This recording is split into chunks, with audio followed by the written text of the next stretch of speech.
창세기 말씀, 창세기 말씀, 합력하신 하나님이라는 제목을 가지고 하나님의 말씀 증거하도록 하겠습니다. 지난 시간 우리는 가나안 땅의 기근을 피해 애굽으로 내려갔었던 아브라함의 여정을 살펴보았어요. 그가 그곳에서 자신의 안위를 위하여 자신의 아내를 누이라 속임으로 더 큰 위기를 초래하였음을 우리는 지난 시간 살필 수 있었는데, 부름받은 사람의 선택이 믿음의 선택이 아닌 인간적 방법의 선택을 신뢰하며 나아갔을 때, 더군다나 그 방식이 거짓된 방식이었을 때 그것은 더 큰 문제를 야기시키는 원인이 되어짐을 우리는 말씀을 통해서 지난 시간 살필 수 있었죠. 그러나 하나님의 국률 아래에서 아브라함은 애굽 땅에서 바로 왕에게로부터 무사할 수 있었고, 은과 금과 여러 재물들을 도리어 얻고 그는 다시 가나안 땅으로 돌아올 수 있었다라는 것이죠.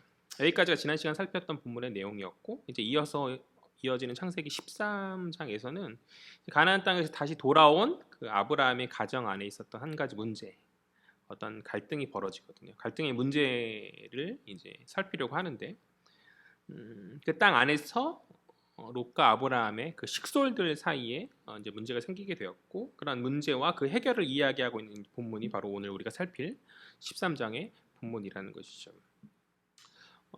오늘 본문 속에 나타난 아브라함과 마찬가지로 이 땅을 살아가는 신자들 역시 우리가 이 땅을 살아감에 있어서 원치 않은 갈등의 상황들을 겪을 때가 있죠. 그것이 어떤 가족 간의 문제이든지 아니면 이웃 간의 문제이든지 상관없이 유한한 인간으로서 한계를 가진 우리들은 누구나 갈등을 피할 수 없는 그런 존재들이기에 이러한 갈등은 부유하던 그렇지 않든지 간에 상관없이 발생하고, 인간의 탐욕에 기인한 인간 삶에서 제어하기 어려운 그러한 문제인 것이죠. 그러하기에 오늘 본문 속에서 소개하고 있는 이 아브라함 가정 안에 있었던 이러한 갈등의 그 문제는 우리가 밀접한 본문이자 우리에게 좋은 어떤 방향과 모범을 제시하여 주는 본문이라 그렇게 저는 그렇게 생각합니다. 믿음의 여정을 걷는 아브라함의 인생의 그 여정 안에서 그 역시 우리와 마찬가지로 갈등의 문제가 있었고, 그러한 갈등의 문제를 그는 어떠한 방식으로 해결하며 나아갔는가, 오늘 본문을 살피면서 이 본문을 통해서 우리 역시 맞닥뜨리는 그런 갈등의 문제에 대한 올바른 해결, 올바른 모범을 발견할 수 있는 그 해답을 찾고자 하는 그런 시간을 갖고자 하는 것이죠. 1절 말씀 살펴볼까요? 우리 1절, 2절, 3절 말씀 본문의 구절을 한번 읽어보도록 하겠습니다. 시작. 아브라함이 애굽에서 그와 그의 아내와 모든 소유와 롯과 함께 네겝으로 올라가니. 2절. 아브라함에게 가축과 은과 금이 풍부하였더라. 3절. 그가 네겝에서부터 길을 떠나 베델에 이르며 베델과 아이 사이 곧 전에 장막 쳤던 곳에 이르니. 오늘 본문의 초반부죠. 1절, 2절, 3절은 이제 오늘 본문의 초반부인데, 오늘 본문의 초반부를 살피면 아브라함이 이제 애굽 땅에서 다시 가나안 지방으로 돌아오고 있음을 이야기하여 주고 있는 것이죠.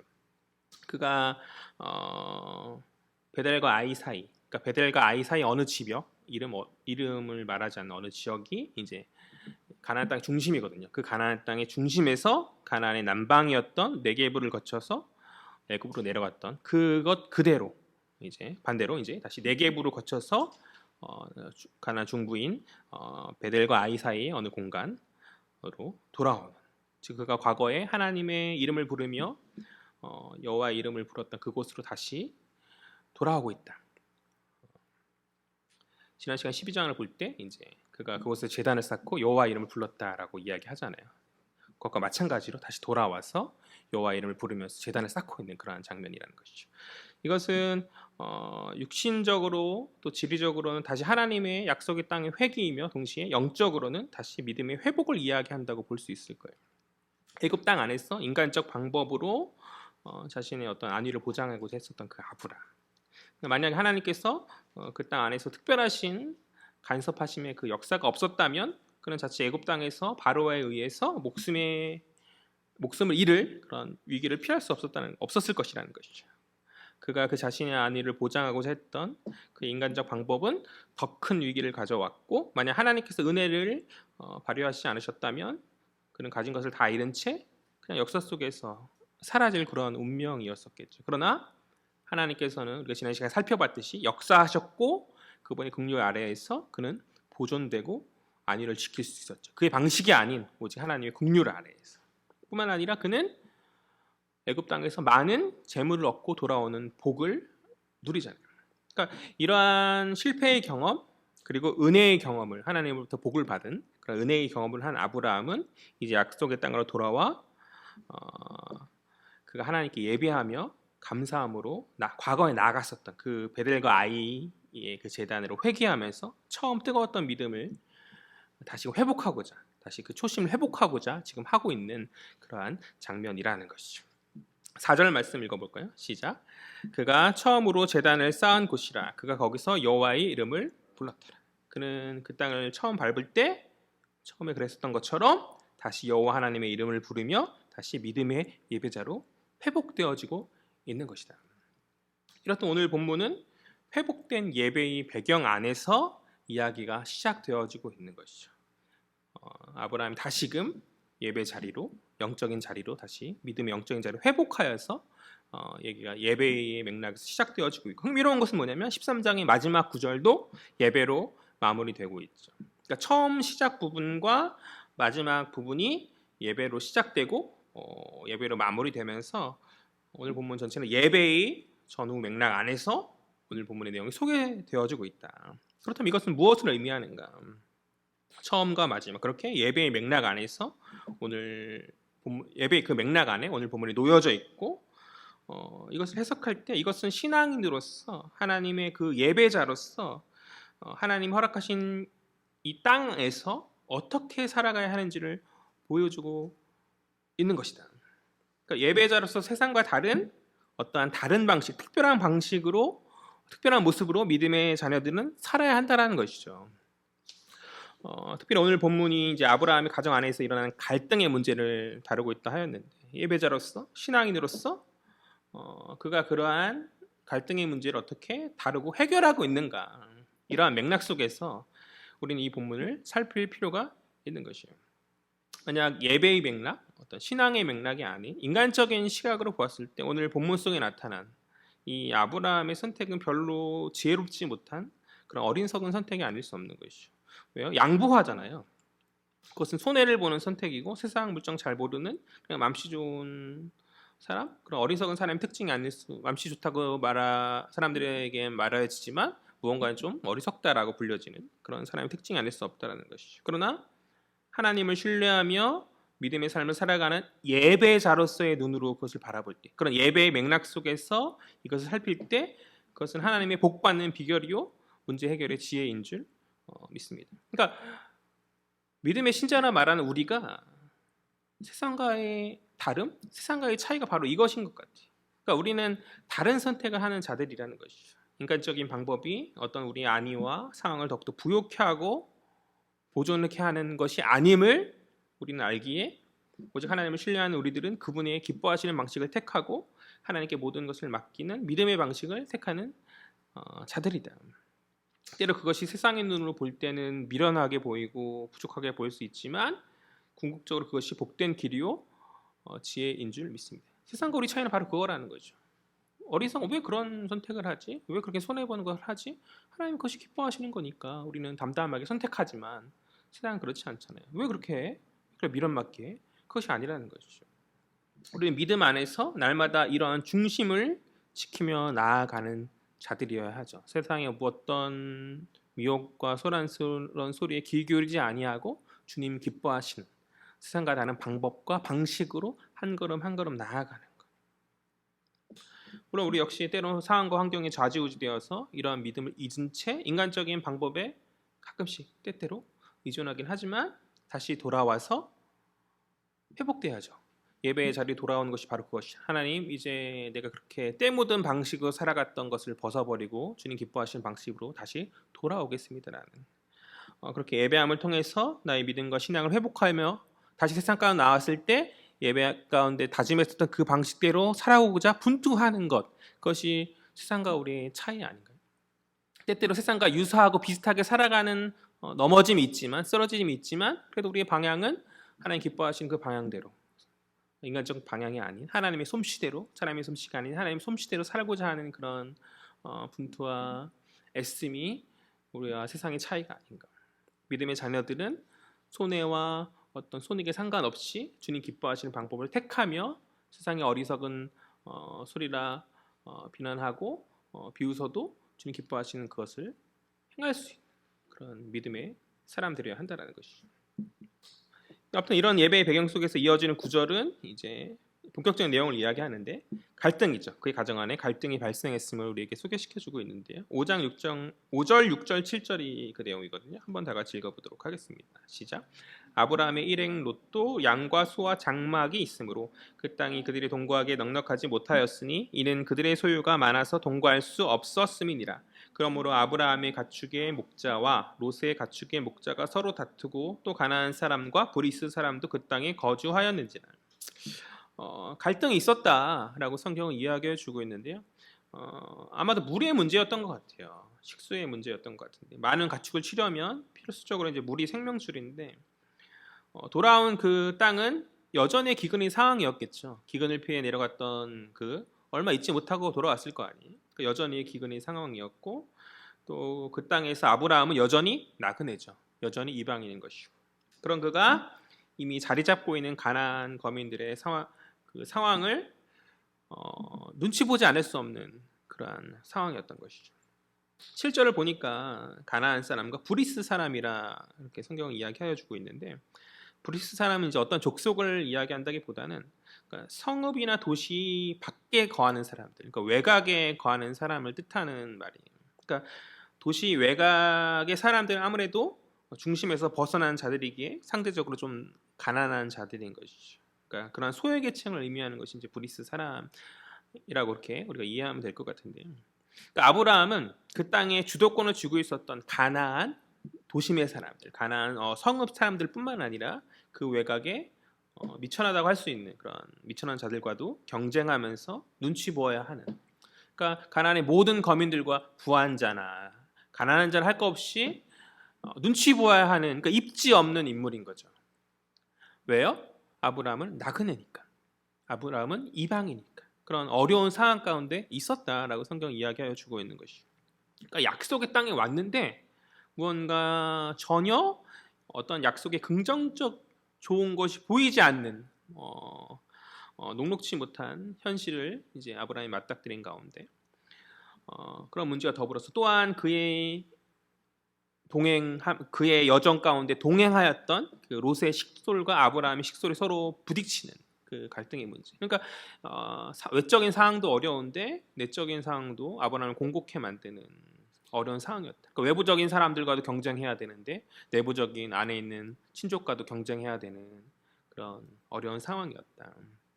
6절을 보니까 이제 소유가 많았다. 아브라함이 6절을 보니까 소유가 많아서 동거할 수 없다 이렇게 말하고 있는데 우리가 생각하기에 많으면 좋을 것만 같은데 그렇죠? 많으면 좋을 것만 같은데 참으로 아이러니한 일이 아닐 수 없는 것이죠. 그러니까 가축이 많아지니까 그것을 유지할 물과 양식에 관한 문제가 발생하였고 또 재물이 많아지니까 그것을 지키고 보호할 사람들이 늘어나야 하고 그러니까 사람이 많아지면 그때는 문제가 발생하는 것이잖아요. 그러니까 우리가 쉽게 생각하기에 가진 것이 많고 물질이 넉넉하면 좋을 것만 같은데 현실은 그렇지 않은 경우들이 많이 있다는 것이죠. 우리나라 제1의 재벌이 그 가진 것의 많음으로 인해서 감옥 가잖아요. 항상 많은 것이 복이 아님을 우리는 살필 수 있다는 것이 우리의 굳이 성경 아니더라도 우리의 현실 내 사회 안에서도 그래서 우리는 살필 수 있는 것이죠. 많이 가진 부모의 죽음으로 인해서 그 가족 형제들이 다툼이 일어나고 갈라지는 것들을 우리가 심심치 않게 소식을 듣곤 하잖아요. 많이 가진 것이 항상 좋음은 아님을 우리는 기억해야 하는 것 같아요. 아무튼 이러한 문제 가운데서 이제 그 많음으로 말미암아 또 그런 여러 가지 외적인 상황, 내적인 문제로 말미암아 갈등을 겪고 있는 위기를 겪고 있는 아브라함은 이제 어떻게 문제를 해결하고 있는가 이거에 대해서 이제 우리가 오늘 살펴보자는 거죠. 우리 8절 말씀 볼까요? 다 같이 읽겠습니다. 시작. 아브라함이 롯에게 이르되 우리는 한 친족이라 나나 너나 내 목자나 서로 다투게 하지 말자. 9절이요. 내 앞에 온 땅이 있지 아니하냐 나를 떠나가라. 내가 좌하면 나는 우하고 내가 우하면 나는 좌하리라. 그러니까 가나안 사람들과의 경쟁도 문제인데 친족끼리는 더 이상 다투지 말자는 것이 아브라함의 이제 제안인 것이죠.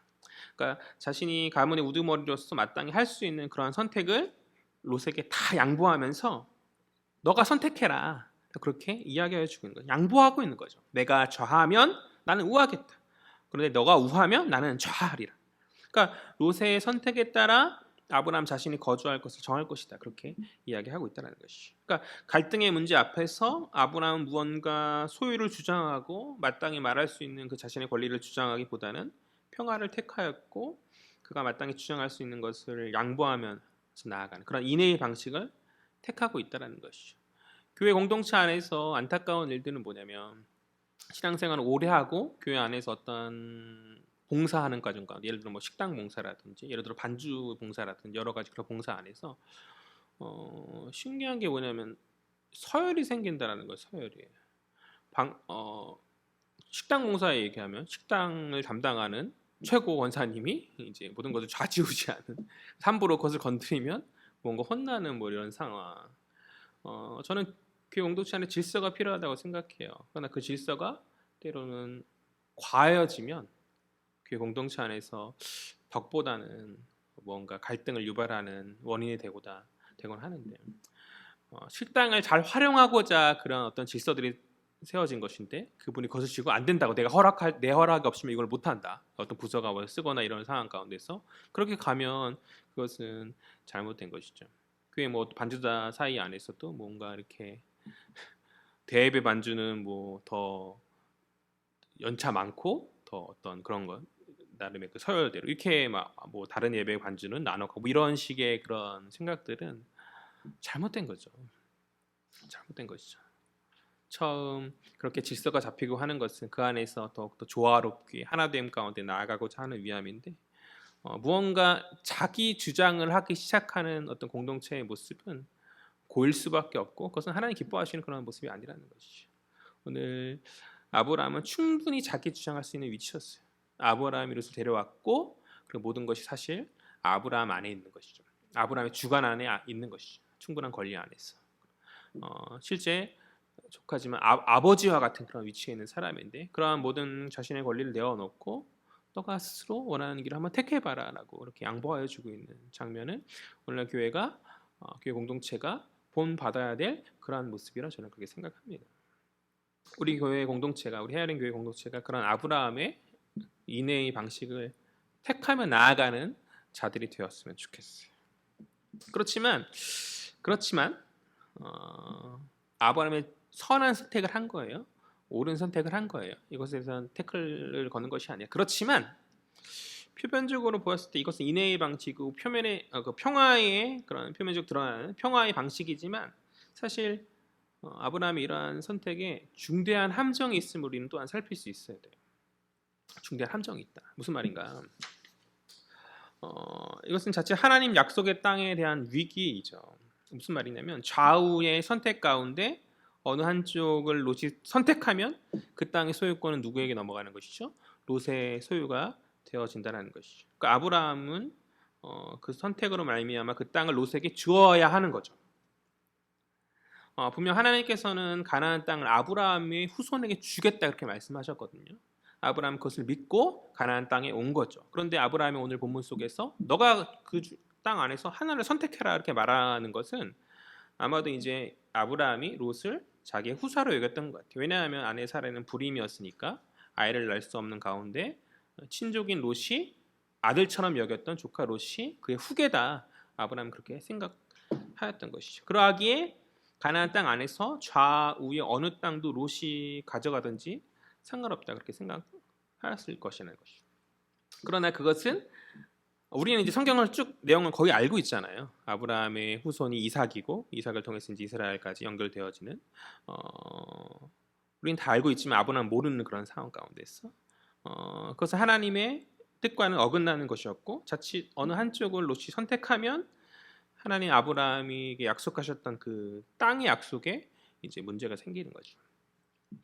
후에 이제 롯의 자손들이 모압과 암몬이라는 민족을 이루어요. 모압과 암몬이라는 이스라엘 주변에 하나의 세력, 하나의 민족을 이루게 되는데 두고 이스라엘을 괴롭히는 자들이 그들이거든요. 성경 역사 안에서 보면.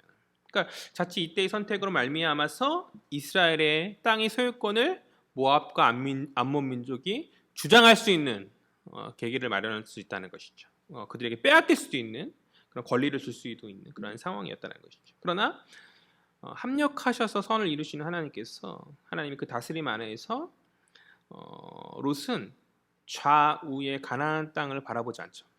그러니까 좌우의 가나안 땅을 바라보는 것이 아니라 자신의 그 앞쪽에 있었던 요단 동편의 그 요단의 땅들을 바라본다는 것이죠. 우리 10절 말씀 볼까요? 가나안 땅을 바라보는 것이 아니라 가나안 땅 저편에 있는 땅, 가나안 땅을 벗어나는 땅을 바라보면서 이제 그 땅으로 가겠다라고 말한다는 것이죠. 우리 10절 말씀 다 같이 읽겠습니다. 시작.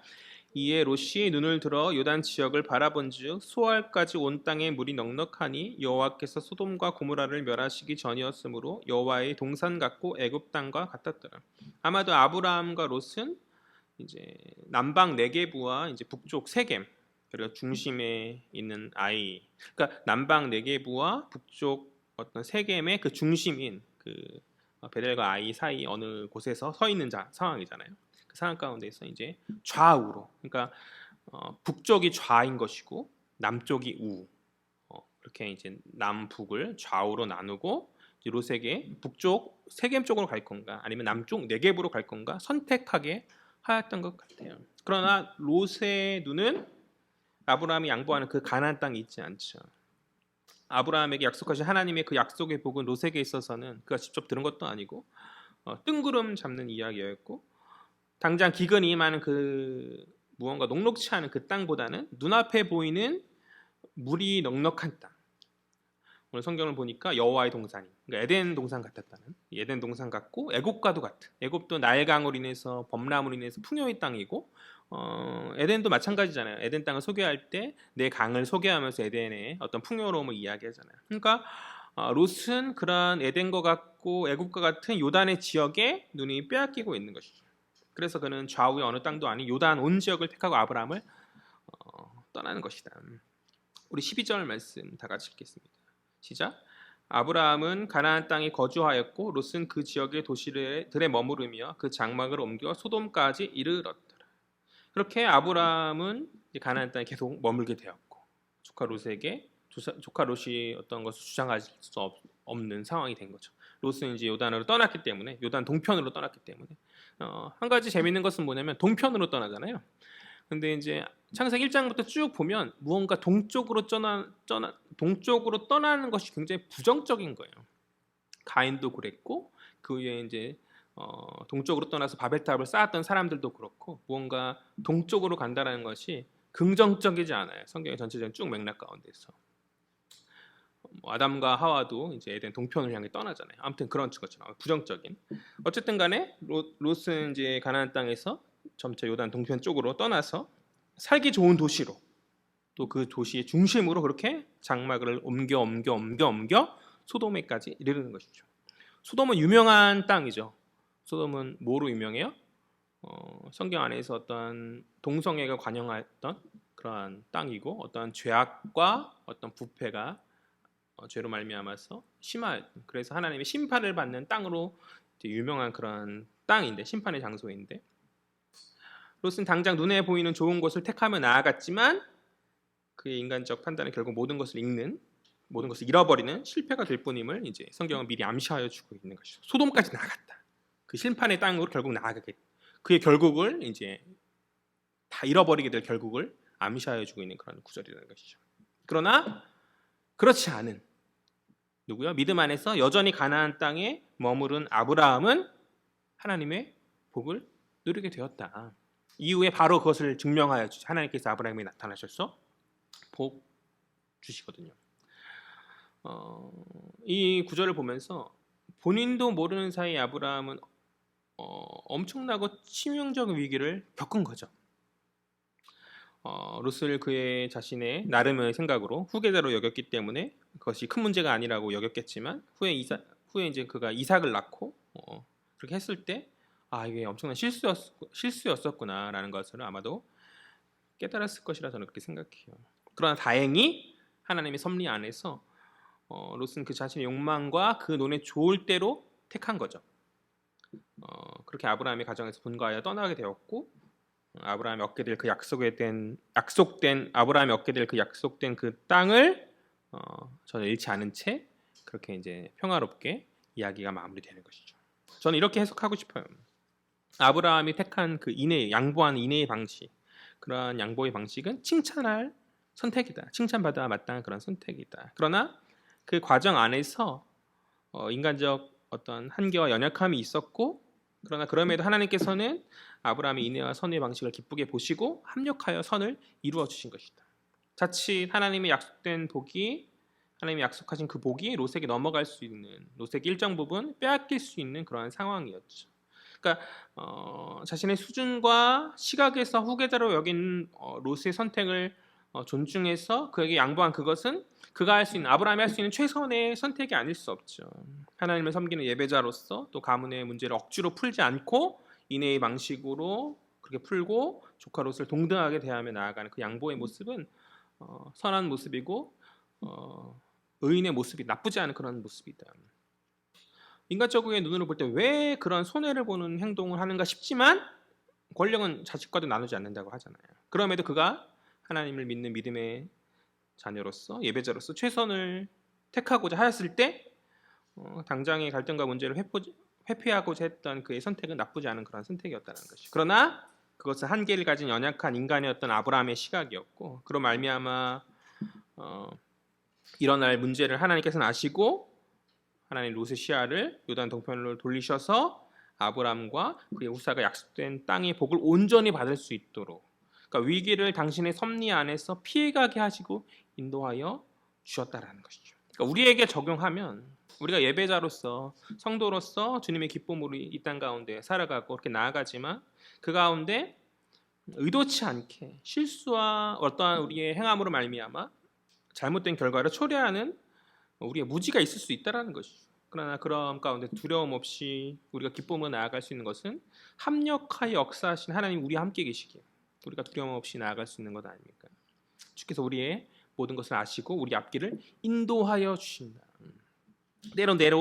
때로 내 선한 선택이 상황을 더 어렵게 하고 문제를 더욱 야기시킬 수 있다는 것이죠. 그러나 우리는 그럼에도 그 결과에 연연하지 말고 선한 일을 도모하도록 최선을 다해야 하는 줄 믿습니다. 그것이 하나님 기뻐하시기 때문에, 기뻐하시는 일이기 때문에 때로 내 선한 선택이 도리어 상황을 어렵게 만들고 혹 주님의 뜻에 벗어난 일을 초래할 수 있다는 것이죠. 벗어난 선택일 수도 있다는 것이죠. 그러니까 우리는 우리의 선함조차 아무것도 아님을 인정해야 하는 그런 자들. 그러니까 주님의 모든 상황 가운데 주님의 긍휼을 구해야 하는 겸손을 깨달아야 하는 자들인 줄 믿습니다. 나의 인생 가운데 합력하여 역사하시는 하나님이 우리를 붙잡지 않으시면 안 된다는 것이죠. 그런 온전한 겸손의 고백이 우리 가운데 많이 고백되어지기를 주의 이름으로 간절히 소망합니다. 그러니까 우리가 이 땅에 살아감에 있어서 정말 세상과의 결정적 차이는 바로 이것이라고 저는 그렇게 생각해요. 우리가 최선을 다해서 주님을 기쁘시게 하는 선한 일들을 우리는 행하며 살아가야 하죠. 그러나 그것과 더불어서 우리가 선택하는 그 모든 선택이 심지어 정말 내가 이기적인 욕심 하나 없이 선한 의도를 가진 선택이라 할지라도 항상 좋은 결과를 가져오는 선택이 아닌 어리석인 어떤 무지의 선택일 수도 있음을 기억하고 인정하고 겸손히 주님의 도우심과 인도하심을 구하는 그것. 나의 모든 삶이 주께서 도와주시지 않으시면, 주님 붙잡으시지 않으시면 안 된다는 것이죠. 내가 누구를 만나거나 내가 어떤 사업의 어떤 방향을 택하거나 아니면 어떤 하나의 어떤 길을 개척하며 나아가는 모든 여정 가운데서 내가 옳다고 여겼던 것, 내가 선하게 여겼던 그것에 도취되어서 믿음 안에서 내가 이것을 했어라고 어떤 착각 가운데 있을 수 있다는 것이죠. 그 모든 상황 가운데서 겸손하게 내가 거룩과 선한 것으로 했던 것조차도 심지어 하나님 뜻에 어긋난 것일 수도 있음을 겸손하게 고백하며 하나님 그러나 합력하여 선을 이루시는 주님의 은혜를 구합니다. 그렇게 나아갈 수 있는 저와 여러분 되었으면 좋겠어요. 그러니까 자만하지 않고 교만하지 않고 온전히 모든 것을 주님을 의지함 가운데서 그런 중심으로 나아가는 자가 교회 공동체 안에서 어떻게 자기 주장을 할 수 있겠어요? 그렇죠? 자기 주장을 하는 것은 내가 교회에 무언가 한다라고 여기기 때문에 하는 것 아닌가요? 내가 무언가 하나님 앞에서 하고 있다라고 교만스럽게 생각하고 있기 때문에 그런 것 아닌가요? 그렇죠? 주님, 나의 선한 것 하나 없습니다. 주님, 하나 없습니다. 내 모든 인생 주님 합력하여 선을 이루신 가운데 주님 선한 길로 인도하여 주십시오.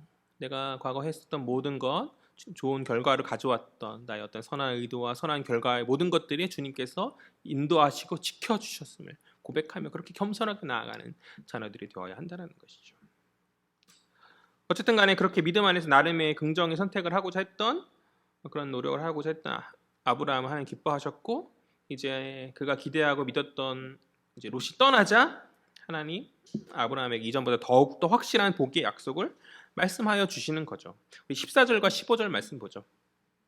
14절 다 같이 읽겠습니다. 시작. 롯이 아브라함을 떠난 후에 여호와께서 아브라함에게 이르시되 너는 눈을 들어 너희 있는 곳에서 북쪽과 남쪽 그리고 동쪽과 서쪽을 바라보라. 15절이요. 보이는 땅을 내가 너와 네 자손에게 주리니 영원히 이르리라.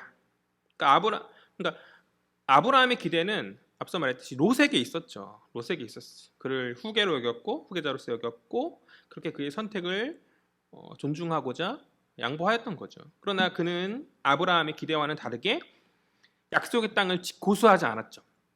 자신의 눈앞에 좋아 보이는 것을 향해 떠나고 있다는 것이.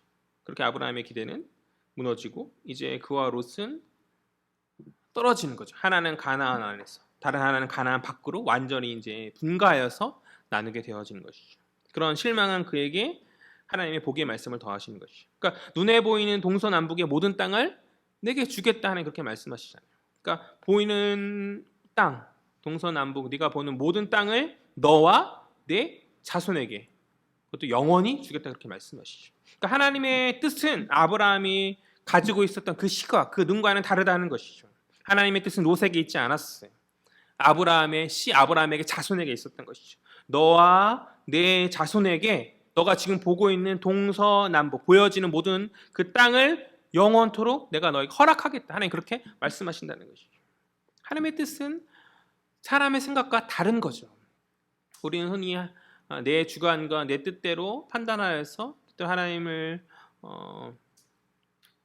어떤 행하심을 평가하고 그렇게 나의 잣대로 하나님께 불평과 불만으로 나아갈 때가 참 많이 있는데, 실망과 낙심으로 그렇게 나 스스로에게 그런 모습으로 나아갈 때가 참 많이 있는데, 하나님의 뜻은 우리의 생각을 넘어서는 뜻인 것이죠.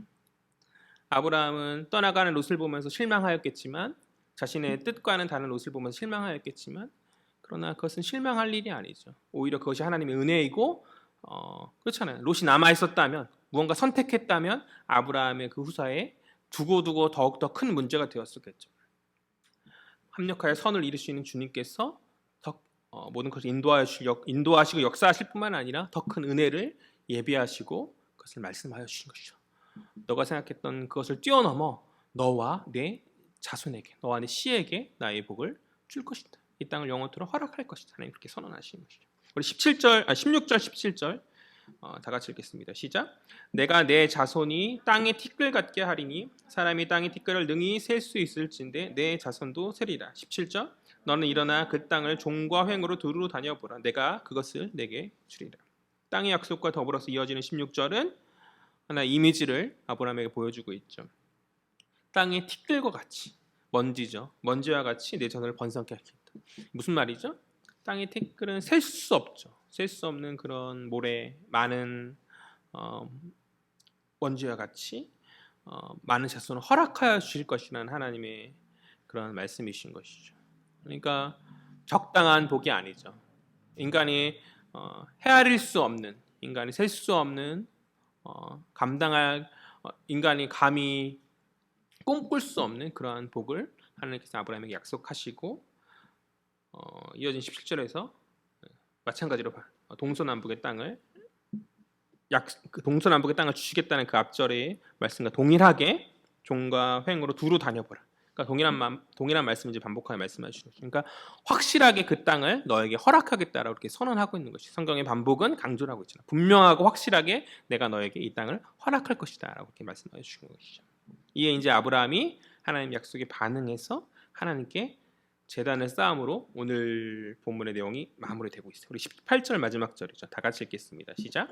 이에 아브라함이 장막을 옮겨 헤브론에 있는 마므레 상수리 수풀에 이르러 거주하며 거기서 여호와를 위하여 제단을 쌓았더라. 아브라함은 그런 하나님의 약속에 믿음으로 반응하는 거죠.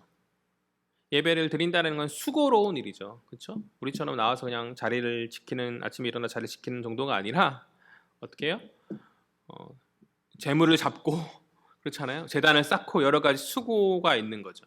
여러 가지 수고를. 그런데 아브라함이 왜 그러한 수고를 하고 있는 거죠? 하나님께서 내게 말씀하신 그 말씀이 이루어질 거라 확신합니다. 이루어질 거라 믿습니다라는 그런 고백을 하나님께 하고 있는 것이죠. 그렇죠? 믿음 안에서 그런 고백을 하고 있는 것이죠. 그러니까 그 믿음 가운데 감사함으로 아브라함 하나님께 예배로 나아가고 있다. 우리 역시 왜 예배 드리나요? 왜 한 주에 한번 이렇게 모여서 시간을 내어서 예배 드리죠? 나의 삶의 모든 것이 주님의 손에 달려 있음을, 그리고 주님의 손에 달림 가운데 주님께 나를 지키시고 보호하심 가운데 감사함으로. 가장 중요한 것은 나의 마지막이 결국은 아버지 손에 있고 내가 구원받은 하나님, 그 마지막 끝에 내가 구원받은 하나님의 백성으로서 설 것을 세워질 것임을 확신하는 믿음 가운데서 우리가 감사로 예배 드리는 것이잖아요. 그렇기 때문에 우리의 예배도 허튼 예배가 되어서는 안 된다는 것이죠. 수고와 애씀이 있어야 하죠. 수고와 애씀이. 그냥 막연히 와서 시간만 때우고 가는 것이 아니라 중심 가운데서 수고와 애씀 가운데 주님을 바라보며 정말 주님이 내게 허락하신 그 약속을 믿고 정말 감사함 가운데 나아가는 온전한 저와 여러분, 우리 공동체 되어지기를 주의 이름으로 간절히 소망합니다. 아무튼 아브라함은 그렇게 감사의 예배로 나아가고 있고, 그러니까 그렇게 처음과 마지막이 예배의 맥락 가운데서 오늘 본문이 시작되고 마무리되어지고 있다. 이제 오늘 본문의 말씀을 좀 정리해 보죠. 첫 번째, 우리는 하나님 앞에서 우리의 기본, 우리의 초심으로 나아가야 된다. 우리 기본이 무엇이죠? 하나님 앞에서 예배하는 예배자의 모습인 거죠. 예배자의 모습을 하나님께서 기쁘게 여기시고 우리를 합력하여 선한 길로 인도하여 주신다. 예배드린 자녀들을 주님께서 기뻐하시고 합력하여서 선한 길로 인도하여 주신다. 앞에 예배의 맥락 안에서 아브라함이 서 있을 때 예배자로서 하나님 앞에서 아브라함이 서 있을 때 아브라함의 그런 모든 상황을 하나님께서 섭리하시고 인도하여 주시잖아요. 그런 예배자를 하나님 주목하시고 그의 모든 길을 선한 길로 인도하여 주신다. 우리는 우리의 어떤 기본 예배자의 모습을 회복해야 된다. 두 번째, 우리는 하나님 앞에서 신앙인으로서 예배자로서 인애의 선한 삶을 도모하며 살아가야 한다. 자신의 마땅한 권리를 주장하지 않았던 아브라함처럼 어떤 세상의 사람들이 양보하면 손해라고 생각하지만 우리는 그렇지 않은 것이죠. 우리 주님은 인애 베푸는 자를 기쁘게 여기실 뿐만 아니라 그가 손해보지 않도록 역사하여 주시는 주님인 줄 믿습니다.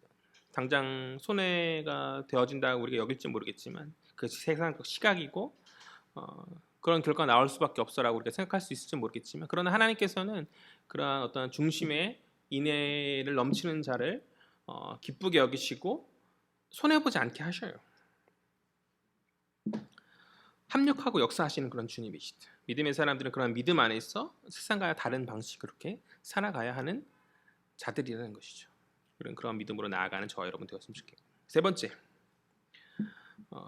우리의 모든 택함이 심지어는 선한 행실조차 주님께서 다스리지 않으면 실패할 수 있는 이름을 기억하고 우리는 겸손하게 주님의 은혜를 구하는 자들이 되어야 한다. 내가 무언가 거창한 일을 한다고, 무언가 어떤 선한 일을 한다고 해서 그것이 항상 좋은 결과를 가져오는 것이 아님을 기억해야 돼요. 심지어 그것이 주님의 뜻과는 다른 것이거나 아니면 다른 결과를 가져오는 잘못된 선택일 수 있다는 것이죠. 그러하기에 우리는 주의 도우심이 필요하고 주님의 다스리심을 구해야 한다는 것이죠. 나의 모든 상황 가운데에서 주의 다스리심과 역사하심을 구해야 된다는 것이죠. 나의 연약함을 주님께서 긍휼히 여기시고 나를 온전하게 주님 인도하여 주시옵소서 그렇게 고백할 수 있는, 그러니까 겸손이죠. 겸손. 나의 모든 상황 가운데 겸손히 나의 일을 주장하지 아니하도록 겸손하게 주님께 구하며 나아가는 자녀들 되었으면 좋겠습니다. 그러니까 지난 시간과 오늘 12장과 13장을 그 아브라함의 여정을 살펴보고 있는데 사실 보면은 12장에서도 아브라함이 치명적 실수를 하는 거죠. 13장에서도 보면은 그가 모르는 사이에 아브라함이 치명적 실수를 하고 있는 거예요. 12장은 좀 본인이 이렇게 자초한 것이었다면 13장은 어쩔 수 없는 그런 인간의 한계로 말미암아 미래를 알지 못하니까 그런 실수잖아요. 어쨌든 그 두 개의 실수 안에서 그러나 그 실수가 실패로 이어지지 않죠. 왜 그렇죠? 하나님께서 그의 인생 가운데 합력하여서 선을 이루시기 때문에 그의 선과 그의 실수와 어떤 상황과 모든 문제들을 또 주변의 관계의 그런 방향까지도 롯의 어떤 선택 그런 모든 것까지도 하나님 합력하셔서 선한 길로 인도하시죠. 그러니까 아브라함의 여정 가운데서 사실 아브라함이라는 인물 한 사람을 우리가 주목하지만 아브라함 12장부터 25장까지가 아브라함의 주인공이라 우리가 말하지만 아브라함 족장 이야기사다 이렇게 말하지만 그러나 정말 그 이야기의 주인공은 하나님이시죠. 모든 상황과 실수 가운데 하나님 그 인생을 실패의 길이 아닌 복의 길로 인도하여 주시잖아요.